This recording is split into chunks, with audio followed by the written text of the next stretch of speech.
এই গরিব মহিলা অন্য মহিলাকে বলে, ম্যাডাম এই ঠিকানা কোথাকার? আমি গ্রাম থেকে এসেছি, আমার স্বামী এখানে এসে রয়ে গিয়েছে, আমি তাকে খুঁজতে এসেছি। তখন এই মহিলা বলে, তুমি তোমার স্বামীকে কেন খুঁজছ? মনে হচ্ছে তুমি বেশি পড়ালেখা জানো না, এই জন্য তোমার স্বামী তোমাকে ধোঁকা দিয়েছে। গরিব মহিলা বলে, না না ম্যাডাম, আমার স্বামী আমাকে অনেক ভালোবাসে, আর সে আমাকে ধোঁকা দিতে পারে না।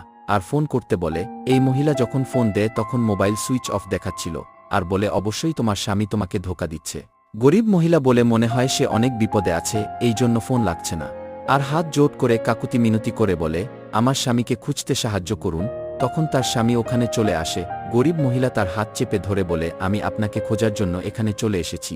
তখন ওই মহিলা বলে, কি ফালতু কথা বলছো, এটা আমার স্বামী।